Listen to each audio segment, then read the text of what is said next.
Corona के खतरे को देखते हुए बिहार सरकार ने भी अपनी तैयारी शुरू कर दी। मधेपुरा के जिला अस्पताल से लेकर मेडिकल कॉलेजों में केंद्र के दिशा निर्देश के मुताबिक तैयारी को अंतिम रूप दिया जाने लगा। कोशिश यही रही कि पिछली बार की गलतियों से सबक लिया जाए, जिसकी झलक मधेपुरा के जननायक कर्पूरी मेडिकल कॉलेज में दिखी, जहां कोरोना के मरीज के लिए आइसोलेशन वार्ड में जान बचाने वाले तमाम उपकरणों से लेकर कर्मचारी तक चाक चौबंद नजर आए। यहां के कोरोना वार्ड में 45 बिस्तर इमरजेंसी के लिए तैयार दिखे। इनमें 11 पर वेंटिलेटर की सुविधा भी दिखी। हम लोग सब तैयार हैं।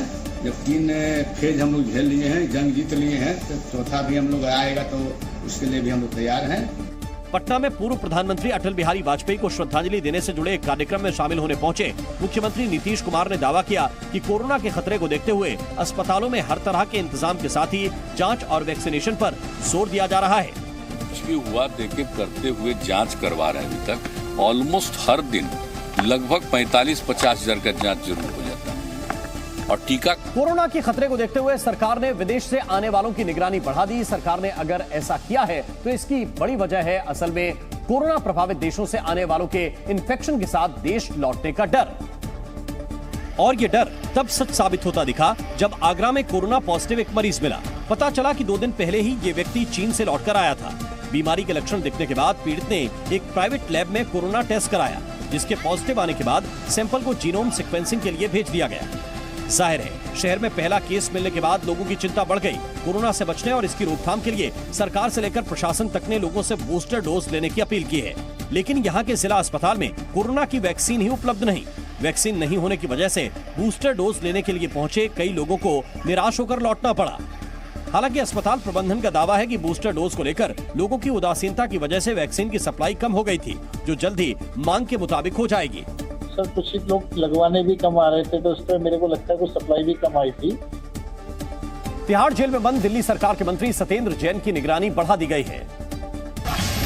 अब तिहाड़ जेल प्रशासन सत्येंद्र जैन पर 24 घंटे नजर रखेगा। सत्येंद्र जैन को जेल में मिलने वाली सुविधाओं में भी कटौती की गई है और उनकी बैरक से टेबल कुर्सी को हटा दिया गया है।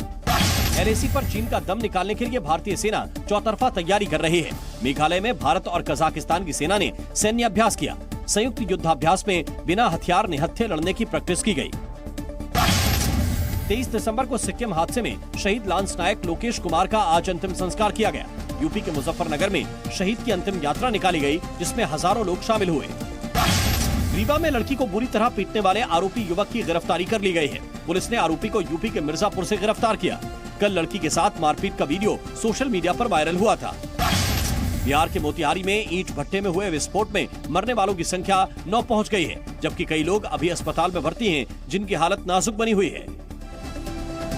कांग्रेस नेता राहुल गांधी के बयान पर सियासी महाभारत छिड़ गई। दरअसल राहुल ने केंद्र सरकार और बीजेपी पर नफरत फैलाने और डर का माहौल बनाने का आरोप लगाया। तो बीजेपी ने पलटवार करने में देर नहीं की। बीजेपी नेता रविशंकर प्रसाद ने आरोप लगाया कि राहुल पीएम मोदी से नफरत करते हैं। राहुल गांधी, आप एक बात नहीं समझ पा रहे हैं कि आपकी पूरी सोच खुद नफरत के आधार पर है, जिस नफरत की बुनियाद में है नरेंद्र मोदी के खिलाफ नफरत। रविशंकर प्रसाद ने कहा कि राहुल का प्यार बांटने का दावा सिर्फ दिखावा है, जबकि उनके मन में पीएम मोदी के प्रति तलखी है। आप सिर्फ बोलिए ही नहीं प्यार की बात, कुछ अपने दिल में भी प्यार बन पाइए। राजनीति में आलोचना होती है, तलखी का स्थान नहीं।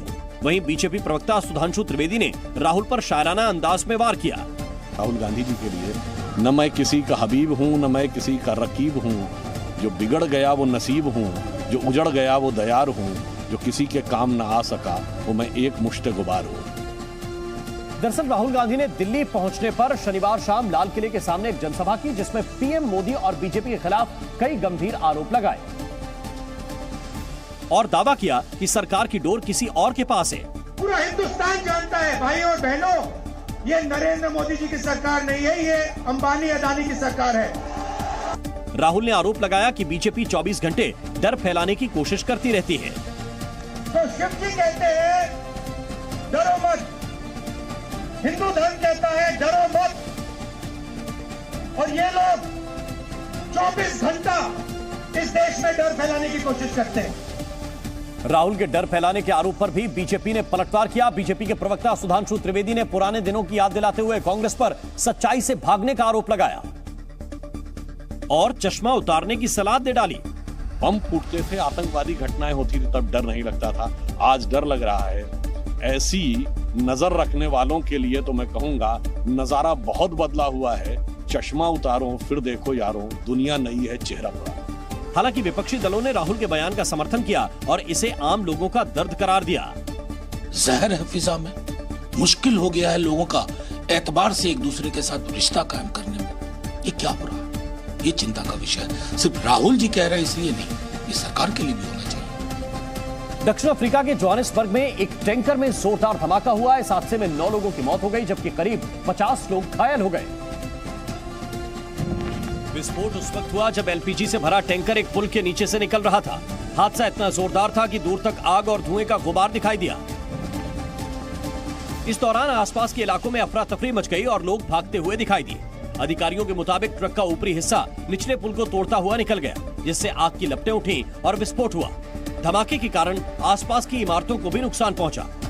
विस्फोट से टेम्बो मेमोरियल अस्पताल में आपातकालीन विभाग की छत टूट गई, जबकि 2 घर और कई कारें नष्ट हो गईं। हादसे में आसपास के कई लोग भी घायल हुए। दूसरे टेस्ट मैच में भारत ने बांग्लादेश को 3 विकेट से मात देकर हारी हुई बाजी जीत ली। टीम इंडिया को इस मैच में जीत के लिए 145 रनों का लक्ष्य मिला था, जिसे हासिल करने में उसकी हालत खराब हो गई। लेकिन हार नहीं मानने की जिद की वजह से टीम इंडिया इस मैच को अपने नाम करने में कामयाब रही। खेल के तीसरे दिन भारतीय टीम ने सिर्फ 45 रन के स्कोर पर अपने 4 विकेट गंवा दिए थे। चौथे दिन का खेल शुरू होने से पहले ही भारत की हार की अटकलें तेज होने लगीं, लेकिन ना तो टीम इंडिया ने हौसला खोया और ना ही उसके प्रशंसकों ने।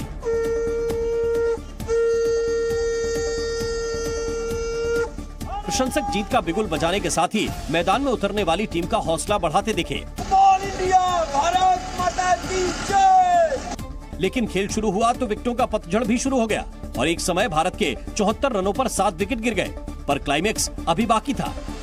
यहां से रविचंद्रन अश्विन और श्रेयस अय्यर ने मिलकर पारी को संभाला और 104 गेंदों में 74 रन बनाकर भारत को जीत के दरवाजे पर पहुंचा दिया। अश्विन 42 रन बनाकर नाबाद रहे, जबकि अय्यर 29 रन बनाकर पवेलियन लौटे। इस जीत में अक्षर पटेल के 34 रनों की पारी भी अहम रही, जो एक दिन पहले नाइट वॉचमैन के रूप में मैदान में उतरे थे। अश्विन ने पहली पारी में 4 जबकि दूसरी पारी में 2 विकेट भी लिए। अश्विन को बेहतरीन ऑलराउंड खेल के लिए मैन ऑफ द मैच भी चुना गया। इस जीत के साथ ही टीम इंडिया ने टेस्ट चैंपियनशिप के फाइनल की तरफ मजबूती से कदम बढ़ा दिए। आंकड़ों के मुताबिक बांग्लादेश के साथ दूसरा टेस्ट मैच जीतने से भारत के 14 मैचों में 99 पॉइंट हो गए हैं। टीम इंडिया 58.93% के साथ टेबल में दूसरे नंबर पर है, वहीं 76.92% के साथ ऑस्ट्रेलिया टॉप पर है। तीसरे नंबर की दक्षिण अफ्रीका के 54.55% है। टॉप 2 टीमों के बीच में फाइनल मुकाबला खेला जाएगा। भारत को अभी घरेलू मैदानों पर ऑस्ट्रेलिया से खेलना है। ऑस्ट्रेलिया के खिलाफ 4 टेस्ट मैचों की सीरीज होगी। बिहार शराब कांड के बाद पुलिस एक्शन में है। नवादा में पुलिस ने बड़ी कार्रवाई की और शराब बनाने की कई भट्टियों को ध्वस्त कर दिया। पुलिस ने मौके से हजारों लीटर कच्ची शराब बरामद की, जिसे नष्ट कर दिया गया। भागलपुर की दियारा में भी पुलिस ने शराब के अड्डे पर छापा मारा। यहां जमीन के अंदर गड्ढा खोदकर शराब को छिपाया गया था, जिसे पुलिस ने नष्ट कर दिया।